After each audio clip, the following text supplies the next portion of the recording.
There's always that sentiment out there, AI is going to take away my job. AI has a good impact in solving a lot of issues. You just have to be ready for it and use it strategically to help you. Companies spend very little energy or resource in training people to ask questions properly. The training component is very important because if people are productive and they understand how the system works and how to ask questions, then they could definitely produce more efficient answers. How you use that technology is always the key.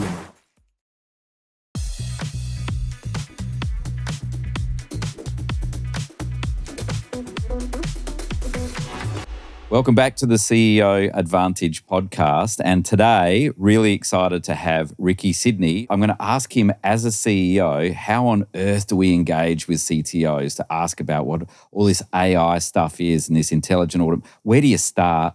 How do you manage consultants? How do we manage the board? We're going to ask him all of those different things. So welcome, Ricky. Thank you for having me. I'm very excited. So Ricky, before we get into it, give us a bit of your history. Give me your resume, the background. Sure. So originally I'm from an island called St. Martin. So a lot of people don't know about that. Mm-hmm. At early stage of my career, I grew up in the US. So I went to school, I went to college.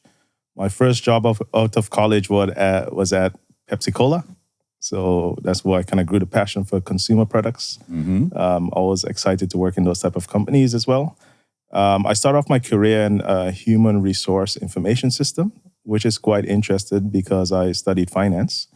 But as a kid coming out of college, you want to make money. And sometimes getting into a field like finance and accounting, you don't really get paid that much. But IT was the buzzword, just like you will hear later in the podcast, AI is the buzzword, but IT was a buzzword back then.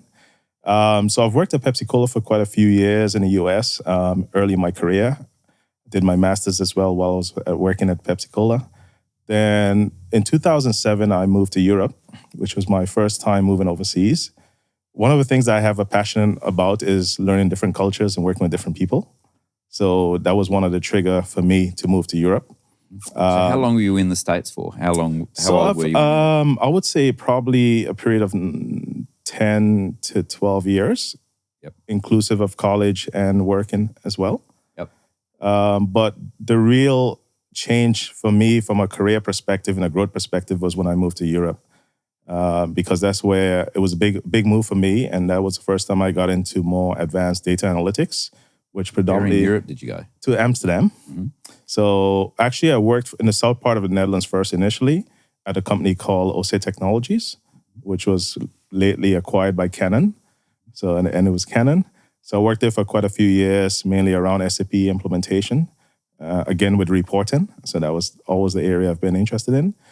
Then after that, I moved to Tommy Hilfiger. Again, moving from consumer products to manufacturing to fashion. You might recognize if you see me anywhere, I always have Tommy Hilfiger shirts and pants.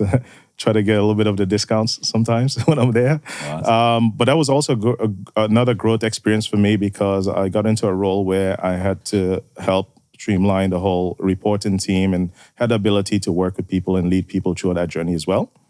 And like I said, I always had a passion to learn different cultures, different people. And one of the things that I like throughout my whole career, I would say, is actually working in the Netherlands. I like the culture there. It's a little bit direct, but it's also a place that gives you a lot of opportunity to do things and explore things. And I like that because that's one of the reasons why I got to where I am today. It's because I had the opportunity to explore and do things on my own and learn as well. Mm-hmm. So Tommy Hilfiger was also a good experience for me as a whole as well, especially getting into the fashion industry and understanding how they do things as well. I had a little stint in London as well when I was at Canon, a kind of expatriate opportunity to fly back and forth. And that's where I'll talk a little bit later where I got into the passion around frequent flyer miles. Mm-hmm. So it's one of my areas that I like to do. And then in 2018, I moved to Australia, where I started to work for Ernst & Young. So it was a transition from a regular standard company to a consultancy company. It's a big transition for me, but again, for me as a person, I like to explore different things, try new things, And I'm How did always that curious. happen? How did you decide to come to Australia and work So with Ernst & Young? it's an interesting story because one of my colleagues who was working at Ernst & Young, who still is, he was working at Canon when I was there. So it was a coincidence that I moved from the US to the Netherlands, and he moved from Australia to the Netherlands. We were the only English speakers. So we kind of grew that bond. And he's been asking me a lot of times to come to Australia, the market is good. That obviously was good that time as well.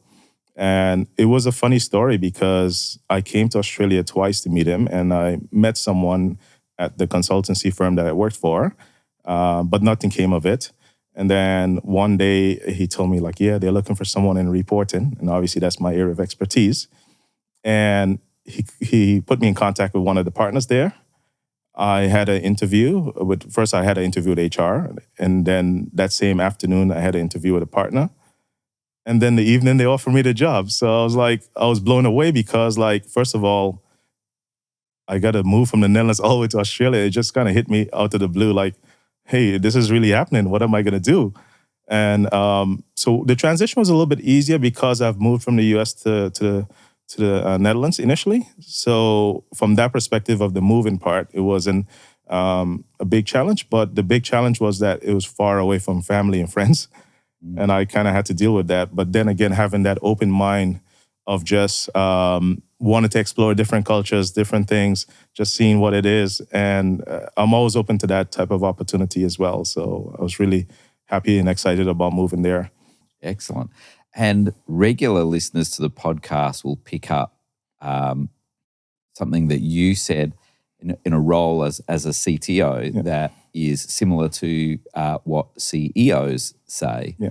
And that is that curiosity. And I just start with yes and have a go at things. Yeah. And you're the same, except you add an extra layer to it and say, and I'll do it in multiple places, different locations. So now that you are out on your own in your own show, as opposed to some of those big corporations, what are some of the observations you'll make? What's different? Well, and this is for me from a personal perspective. When I worked with different organizations, I always feel like I had the passion and ability to do things that will be successful and that would help clients. But I always feel like whenever you're in a situation where you work for big companies, you never have the ability to express that and show that as a person, as an individual. Mm-hmm. And I believe like now that you're doing it on your own, you have a little bit more control, a little bit more opportunity to do that. And I would say that helped me to come out of my shell, but also put me in a position to really show the true value of what I could provide to organizations, which I felt that I always had, but I just never had the opportunity to expose it. Mm. One of the things that we've talked about, and having worked in corporations, having worked in consulting firms before, and me having been a CEO for a long time, there's conversations now going on around AI and intelligent automation and all of those different things. And so everybody's talking about it. Yeah. But it's kind of like this amorphous conversation of where people are saying, oh, yes, we're looking at AI. And you go, it's kind of like saying I'm looking at water. Are you looking at seawater, lake water? What are you looking at? But through a CEO's eyes, it's quite scary to engage in a topic so big and so complex as AI can be. Yeah. And I guess being a CEO has been around for a long time, many CEOs have been through IT projects or re-platform projects or different technology projects where it's promised the world, delivered an atlas, but it's delivered an atlas at twice the price and really late. So I can understand why CEOs are a bit scared of investing in this AI stuff too early and intelligent automation. I can also understand why CEOs are a bit afraid of engaging consultants, right? Because the consultant comes in and you think you've got one problem and the consultant comes in and now you've got 9 other ones you didn't realize you had. So can we unpack that a little bit? Because we've had some conversations with both through your experience as a CTO, your experience as a Big Four consultant. Yeah. What advice would you give a CEO who's hearing about AI and all of these different things swirling around? What advice would you give a CEO as a starting point? How do I even start to think or build trust with people? Yeah, so my interpretation of the whole AI hype as a whole is that it's it's kind of a sales pitch to me to some extent on how people are promoting it and what people are trying to get out of it. I do acknowledge that AI could help in a lot of ways. It's still in the phase where it's being explored, and there's a lot of things that are happening today, and it's moving quite fast. But I always recommend people take a step back, really kind of dig in to see what you're trying to solve, and not use AI as an opportunity on where you want to say that you're using it, but use it in a way that it's going to actually add value for you.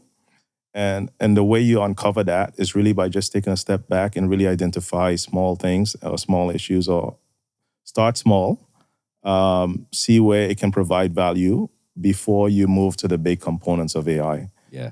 It's interesting, isn't it? We when we've had these conversations, like if AI is the answer, what was the question? Exactly. And if you don't know what the question was, stop. Yeah.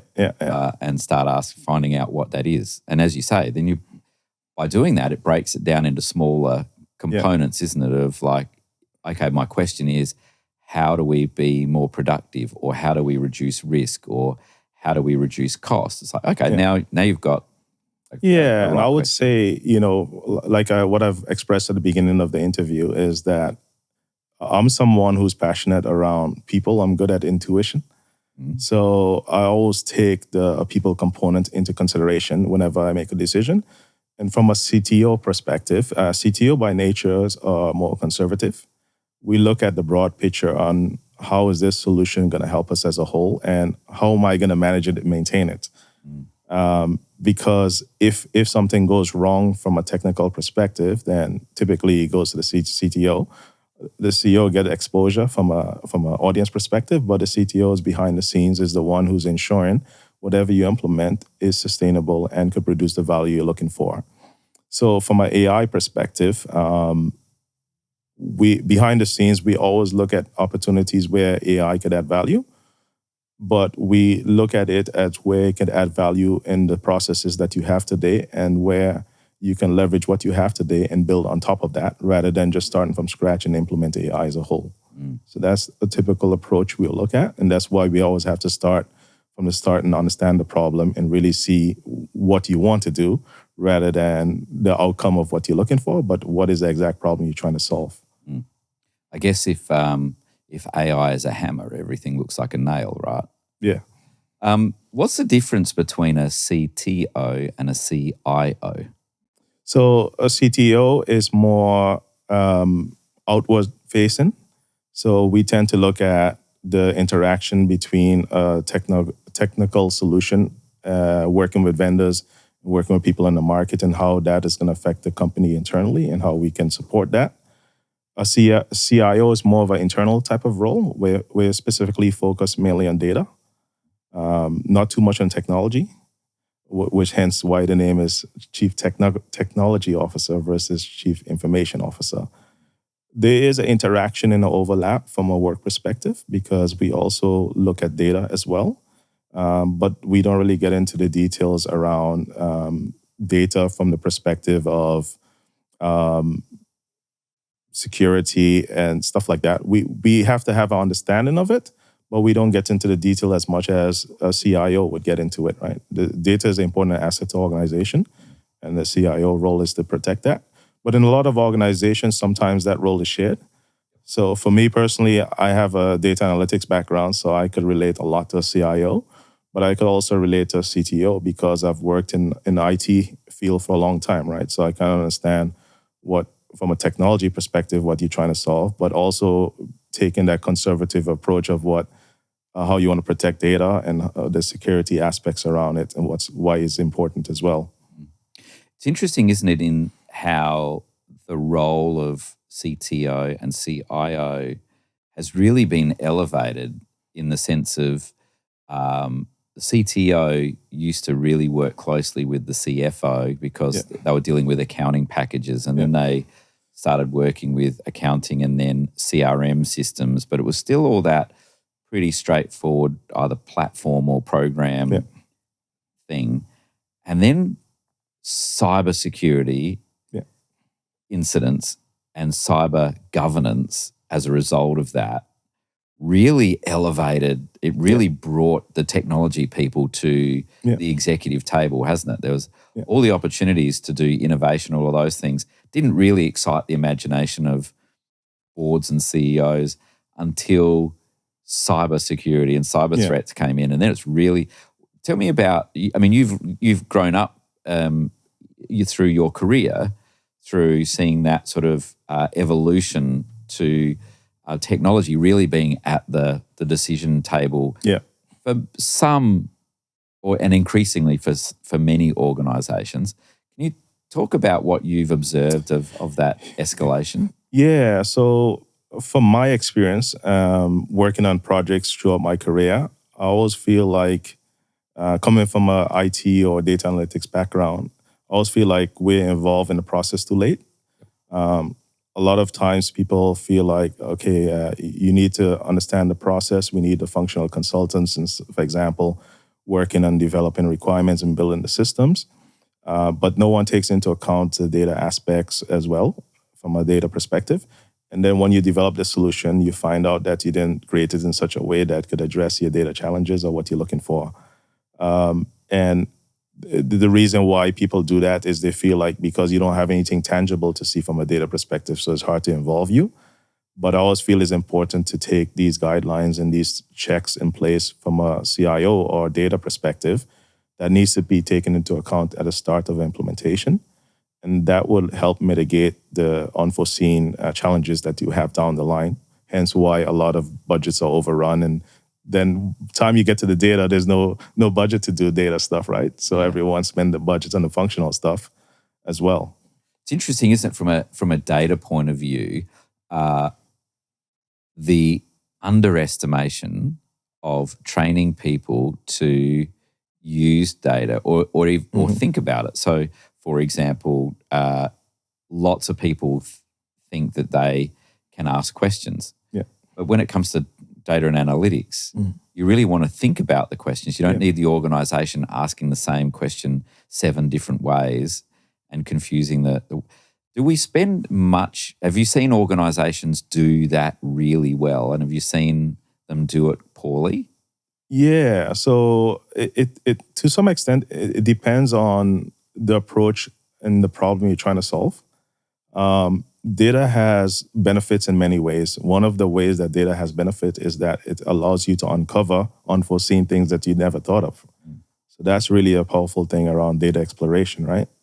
A lot of times, I come from a data visualization background, so I'm really passionate around creating insights that people see that could add value and help them to see what opportunities they have. So going into that mindset, getting people narrowed down onto exactly the question you asked before: what am I trying to solve? What are my KPIs? What am I trying to measure? And what value would that bring for me in the long term? So if you have a kind of structured approach where you kind of go in and take that from the start, that sets the right foundation for you to have a successful data implementation. So companies that have taken on big licks of private equity, for example, and are now both flush with cash, but now under pressure to measure. It's amazing how an organisation suddenly changes when private equity comes in, and then you've got to report on how many pens are in the drawers and all of those sort of things. Have you seen that where it's data analytics has been used really well for creating warnings, creating forecasts, looking at patterns, to then really dumbing it down to then saying, well, now we're using data as a weapon I want dashboards and reports on everything, whether it matters or not. Have you seen that where it's just I mean, some organization does it well, some doesn't. But I always feel like the fundamentals behind having good data and good insights starts from the foundation, right? It starts from your processes that's behind the scenes, that's driving the information that you get from those processes to produce the data. And a lot of times what we do, you probably hear the concept garbage in, garbage out, right? That's a very common concept. So what people try to do is they just take the information and produce results, but they don't try to solve the underlying problems. And that could lead to a lot of spending a lot of time trying to do analytics, but not really getting the insights. Now, that's a really good question that you brought up, because now in the age of AI is pretty good at taking a lot of information and making sense of it, right? So AI could help you to some extent, and that's where it can help you when you have a lot of data, unstructured data, and you can make sense of it. It's not going to give you the exact answer, but it's much more better than a human being having to look through all of the data. And data has been growing for a long time. So data is growing faster than the decision-making process. So AI helped to bridge that gap to some extent, to help you to have faster decision-making processes with a lot of unstructured data, and maybe help you to speed up that process as well. In my 25 years as a CEO, one of the hardest things to find was a consulting and advisory firm where they'd actually been CEOs. I created CEO Advantage to be the advisory firm I was looking for. Go to ceoadvantage.com.au and find out how we can help you and your team be the best in the business.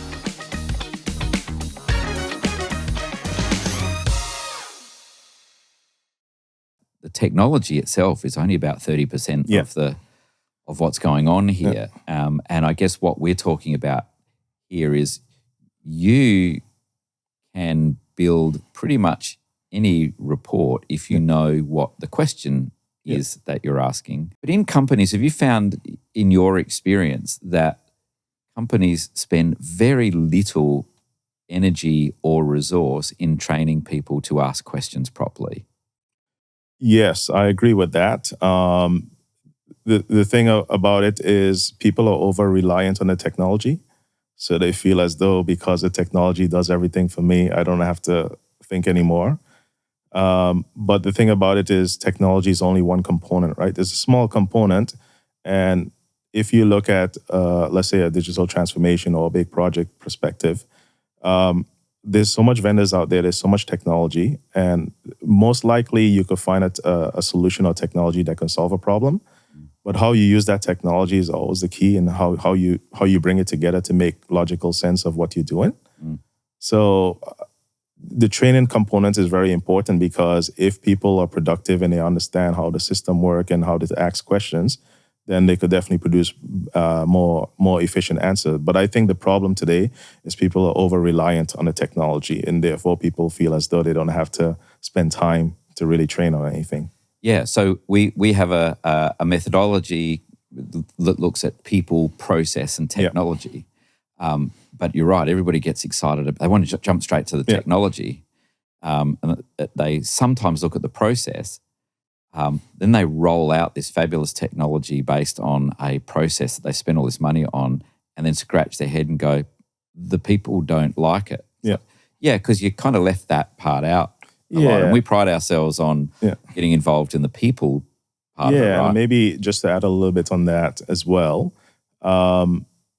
Whenever, let's say, if I'm in a situation where I'm working on a project, I'm always happy to involve the people at the start of the project, because if the people who are actually going to use a solution are the one driving the solution, that puts them in a better position to accept it in the future, right? So if you involve them and you could show them the benefit of what they're doing, and they get that exposure that, hey, I've created that solution that solves a problem, then they will use it, right?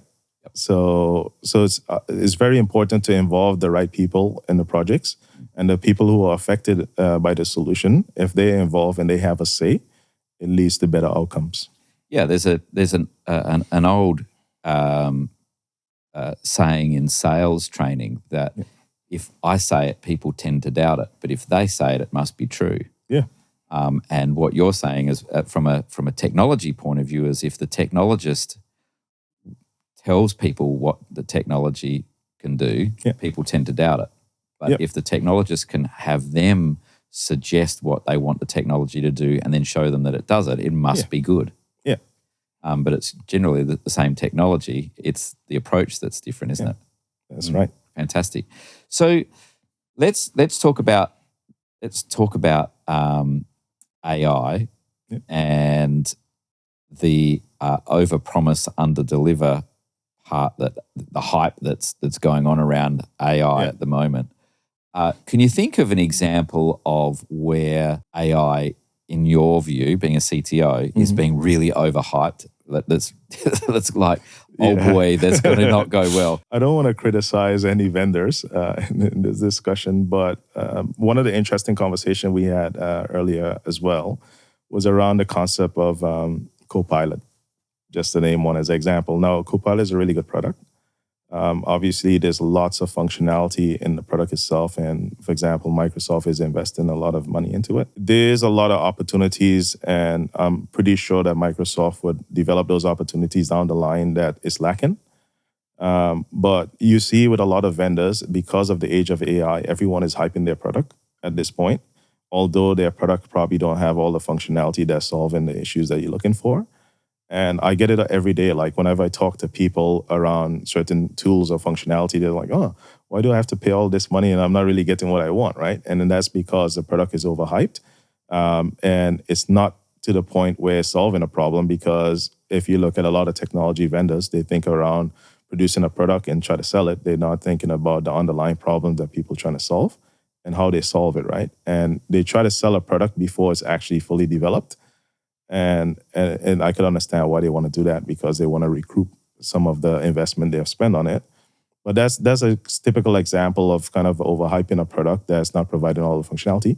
But nothing against Microsoft. I think it's an excellent product and there is a strong future for it.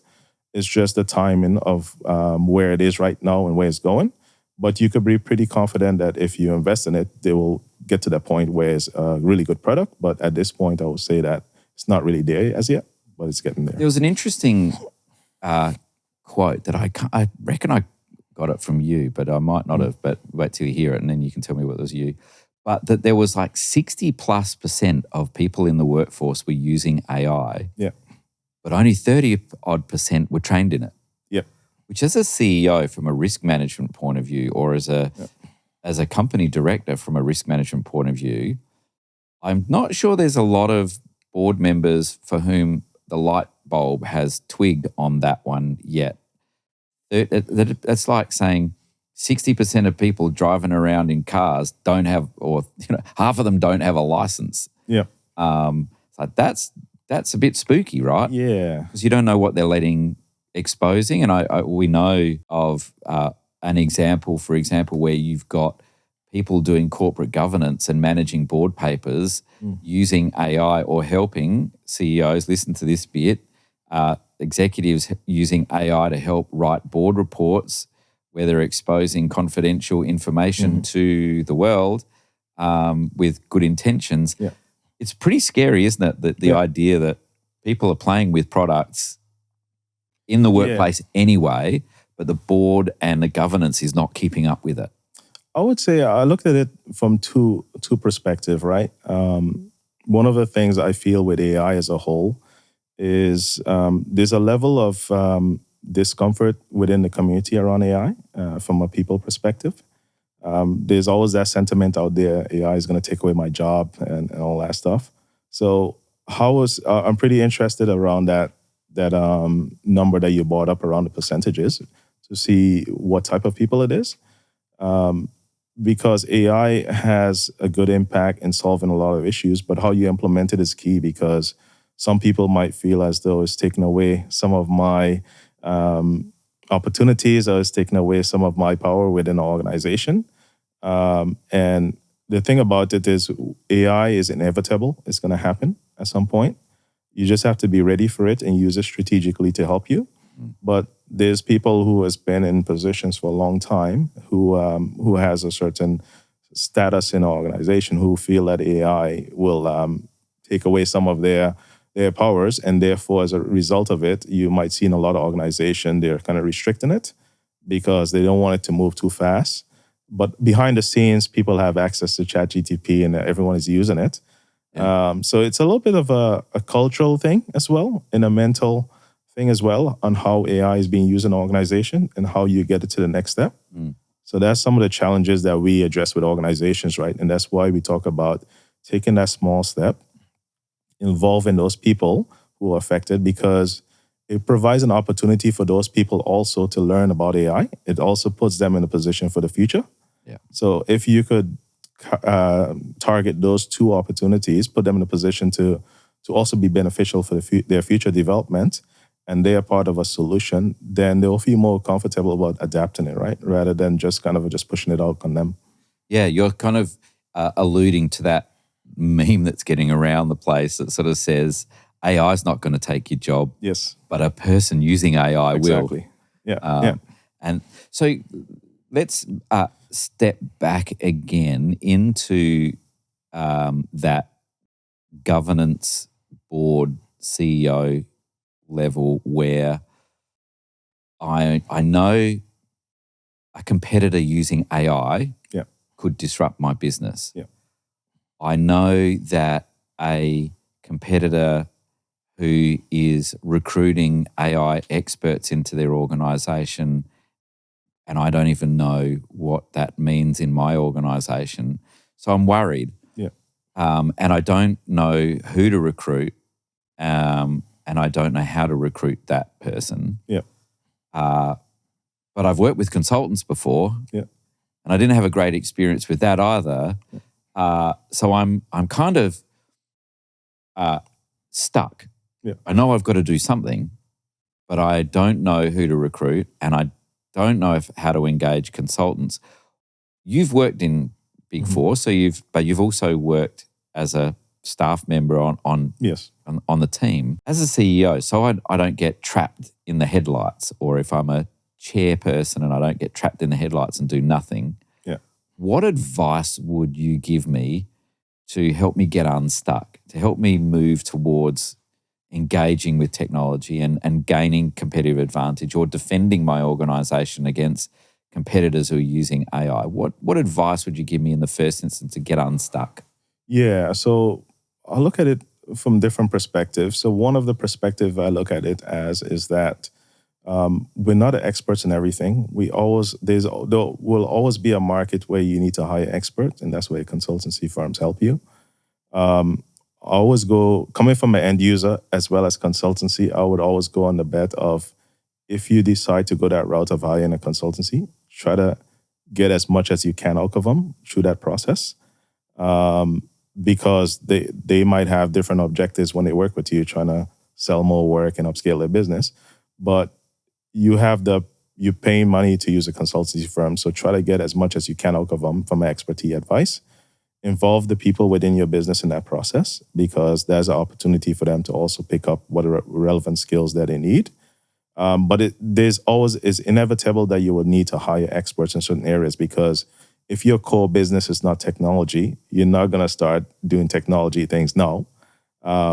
So you need to hire the experts. You just have to tread it carefully, in the sense of really try to understand the value you're getting from what they're offering, and how is that going to replicate in your success and growing in the future, right?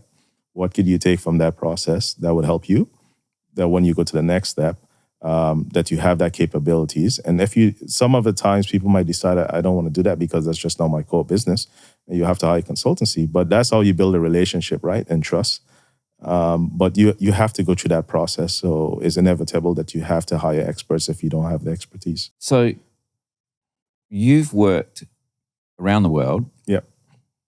You've worked in Big Four. Yeah. And now you work for yourself. Yes.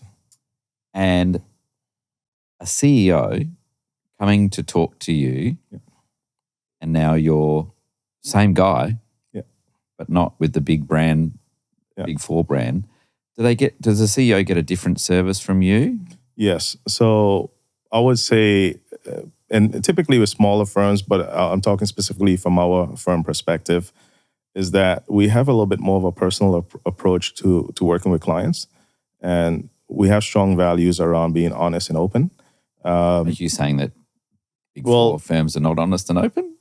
I mean, Big Four, some people are honest and open, but ultimately there's an objective behind the scenes of what they're trying to achieve, and they're trying to grow the business, and we're trying to grow the business, but we don't lower our values because of that, right? So you might have situations where big firms will lower their values because they want to make a profit or margin off of it, right? We've seen that go wrong in Australia, haven't we? Yes, we have seen that. Now, I've been through that situation as well, right? Because you value what you can do, but you're restricted because of certain aspects around the business. We don't stoop to that point where we limit our values. We still going with that positive values, and we're not restricted in the sense that we're not afraid to say no to certain things if we believe that it doesn't align with our values. And that's a strong thing to have because we stick to it and we see through the end, right? And that has allowed clients to see what we could provide in our approach to really just, again, coming back to the people, process, and technology, just stoop to their level, right? We bring the experience from Big Fours and other firms, which is the added plus that you could have. But just keeping the values and really making people feel comfortable throughout the process is something that we thrive on. Yeah. So keeping humans, I know it's almost a cute throwaway line now about humans in the loop, Yes. but our whole thinking about humans in the loop is around using AI and technology not to wipe humans out of the workforce, but to actually make them happier in the workforce and have more fun and be more productive and hopefully make more money for themselves. Yeah. I want to come back to you and your love for data and analytics and reporting, and you've got an interesting hobby that you don't just do data and analytics as your work, right? You really enjoy using it as your hobby. Yes. Tell our audience how you use your love for data and analytics as your hobby. Well, one of the passions I have, and even some of my friends know about it, I'm a big person. The world's about to find out about it. I'm a big frequent flyer person, right? I collect a lot of points. Strategically, it's top secret, so I can't really tell anyone the how I do it. But I have a passion for, whenever I travel, I like to travel in luxury. So I've had quite a lot of business class, first class flights. I collect a lot of amenity kits from the airlines. But I just like to have comfort because I feel like it's a way to treat myself for my hard work. And why not? If you could travel in luxury, do it, right? So I've had frequent flyer statuses for multiple airlines in different alliance. So it kind of give me a little flexibility. And recently I got one in Virgin. So through a status match. So there's tips and tricks on how to do it. And I have like a lot of status with hotel points and stuff like that. And one of the ones we talked about recently is the Uber one, right? So I'm always behind the scenes looking at that. I'm subscribed to a few different sites that gives you the tips on what's happening. So I keep abreast on that. I share that with some of my friends and they also into it. So, but you could also get this from my parents as well. Whenever there's a thing around travel or flights or hotel, they always call Ricky because Ricky is the guy. And I know everything is, and I know what the tricks is, and I know how to get the discounts. I know how to limit the prices and find the best value. So that's there you go. Look up Ricky on LinkedIn, and if you want some travel tips on how to hack point systems, ask Ricky and travel in style. Ricky, now we've got to start wrapping up. I'm going to ask you some really serious questions that you've had to think about really hard.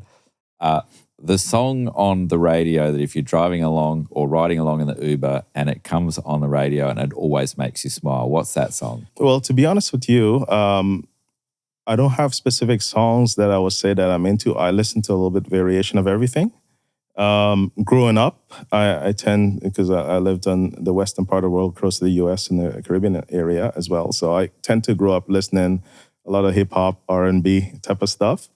But every now and then I like to get onto my 80s music. I love music, sometimes some jazz. Like if I'm traveling, because I always travel business class sometimes. I like to listen to new light jazz. But predominantly I would say most of the times I listen predominantly a lot of hip hop and stuff like that. Yeah. It's just because of how I grew up and the culture I come from. I listen to Drake, Rick Ross, Snoop Dogg, and these different people. I like the old school hip hop better than the new school, but there's a few new school guys that I listen to typically. And when you're sitting in your business class seat and you're flicking through what movies are in the deck for your international travel, give me a movie, an old favorite of yours that if you're flicking through and you were like, oh man, I've seen that a lot of times and I'm going to watch it again on this flight, what would that be? Well, this might be coincident, but I tend to like a lot of gangster crime action type of movies. So I like Scarface. I don't know if you know Scarface. Yeah. I always watch that all the time, but I watch a lot of series as well.